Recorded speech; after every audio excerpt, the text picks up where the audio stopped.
Hello everyone, स्वागत है आपका हमारे चैनल फ्लो विथ मी में 1 ईयर लीगली करंट अफेयर की क्लास में। आज हम पढ़ने वाले हैं सरोगेसी विनियमन अधिनियम 2021। फ्रेंड्स, 2021 में इस सुर्खियों में था। केंद्र ने सरोगेसी अधिनियम 2021 को अधिसूचित किया है।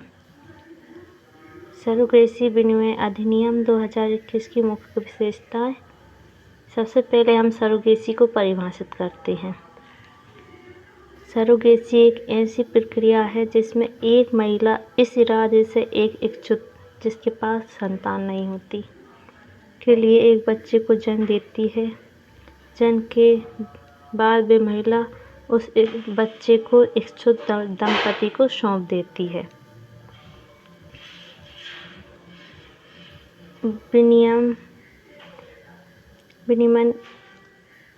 विनियमन के लिए बनाए गए नए निकाय। राष्ट्रीय सहायक प्रजनन प्रौद्योगिकी और सरोगेसी बोर्ड का गठन हुआ इस अधिनियम के द्वारा। इसका अध्यक्ष स्वास्थ्य और परिवार कल्याण मंत्रालय का प्रभारी मंत्री होता है।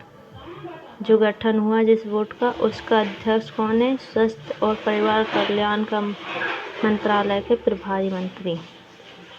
इस निकाय के निम्नलिखित कार्य हैं। जो बोर्ड है ना उसकी। नंबर 1, सरोगेसी से संबंधित नीतिगत मामलों पर केंद्र सरकार को सलाह देना।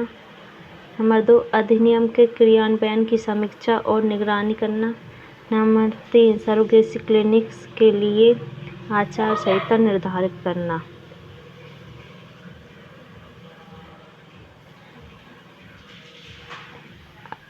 इस अधिनियम के तहत गठित विभिन्न निकायों के प्रदर्शन की निगरानी करना इस बोर्ड का कार्य है। राज्य से संबंधित प्राप्त प्रजनन प्रौद्योगिकी और सरोगेसी बोर्डों के कामकाज की निगरानी करना। प्रत्येक राज्य और केंद्र शासित प्रदेश के स्तर पर राज्य सहायक प्रजनन प्रौद्योगिकी और सरोगेसी बोर्ड का गठन करना। सरोगेसी निकाय का नियमन। यह कानून वाणिज्यिक सरोगेसी को प्रतिबंधित करता है, लेकिन परोपकारी सरोगेसी की अनुमति देता है। फ्रेंड्स, वाणिज्यिक सरोगेसी और परोपकारी सरोगेसी क्या है, ये अभी हम आपको बताएंगे। सरोगेसी की अनुमति तब दी जाती है जब ये उन इच्छुक दंपति के लिए हो जो बांझपन से पीड़ित है। फ्रेंड्स, ये केवल उनके लिए है जो दंपति बांझपन से पीड़ित है, उसके लिए कोई अन्य महिला अपने पेट में बच्चे को पालती है।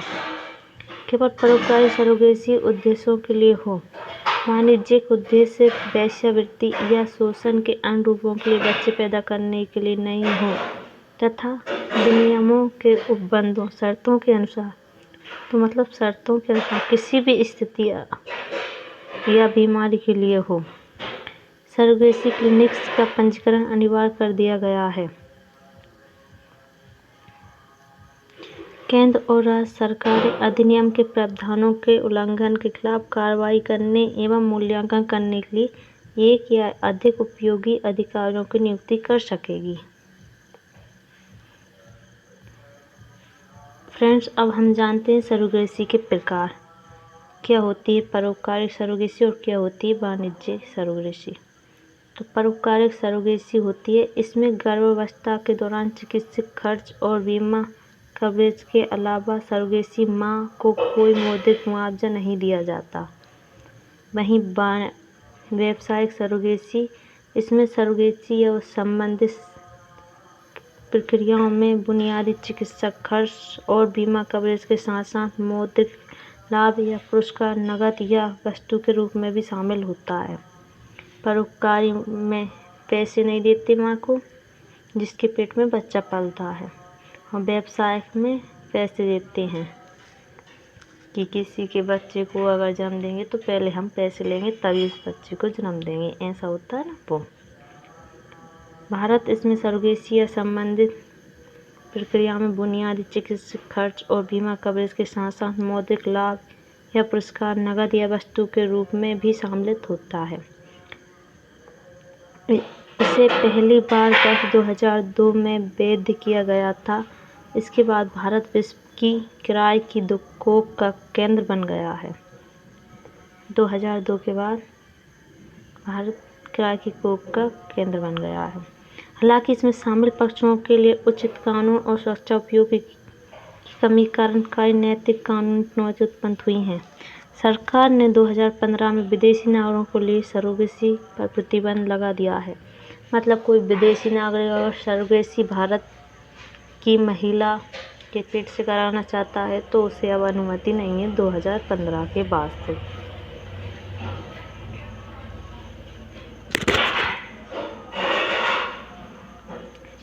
सरोगेसी माता के लिए मापदंड, पात्रता मापदंड, निम्नलिखित मापदंड निर्धारित किए गए हैं। नंबर 1, एक विवाहित महिला जिसका स्वयं का एक बच्चा, बाहर नहीं है बच्चा है, हो और उसकी आयु 25 से 35 वर्ष हो।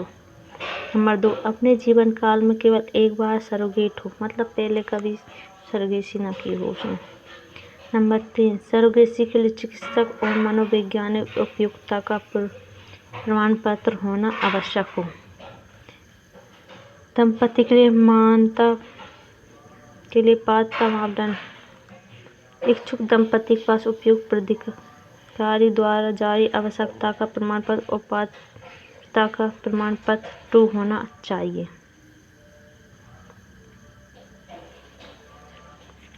अब दंपति लिए क्या अनिवार्य प्रमाण पत्र होते हैं उसके बारे में जानते हैं। इच्छुक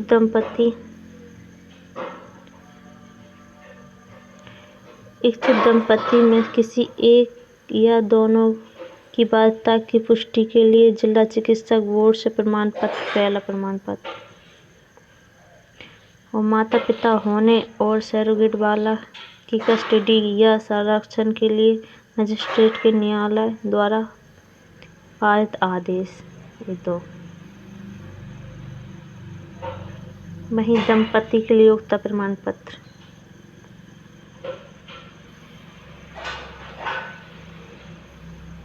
देन इसका एक तीसरा और है, वो और समझ लेते हैं फ्रेंड्स। सरोगेट माता पिता के लिए प्रसव के बाद के समय में आने वाली परेशानियों को शामिल करते हुए 36 माह की अवधि के लिए बीमा का कवरेज। दंपति के लिए योग्यता प्रमाण पत्र, 35 से 50 वर्ष की आयु पत्नी की हो और 26 से 55 वर्ष की आयु पति की हो, जिसके बच्चे नहीं हुए हैं उसमें, इसके बीच में हो। उनका कोई अन्य जीवित बच्चा नहीं होना चाहिए। जैविक दत्तक था जो सरोगेट, जैविक दत्तक या सरोगेट कोई भी नहीं होना चाहिए। ये प्रमाण पत्र हैं।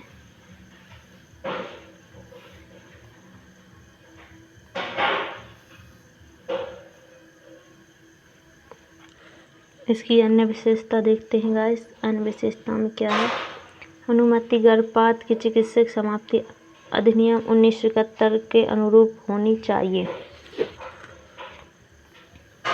सरोगेट प्रक्रिया में पैदा हुए बच्चे की इच्छा दंपति को जैविक संतान माना जाएगा।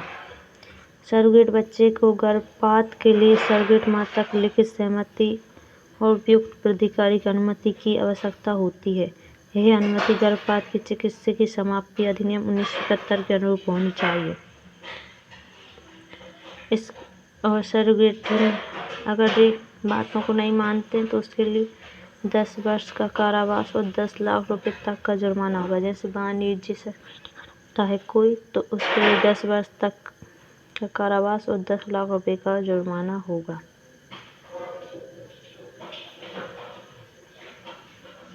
सरोगेसी से गर्भधारण, अब इसकी प्रक्रिया को समझते हैं। सरोगेसी कैसे होती है? माता बनने के इच्छुक महिला से अंडे का डोनर एग, पिता बनने से इच्छुक व्यक्ति के शुक्राणु का डोनर शुक्राणु, IVF द्वारा भ्रूण का निर्माण किया जाता है। फिर इसके बाद सरोगेट सरोगेट महिला में भ्रूण को स्थानांतरित किया जाता है। देन सरोगेट महिला की गर्भधारण अवधि शुरू हो जाती है। इसी को सरोगेसी से गर्भधारण की प्रक्रिया कहते हैं।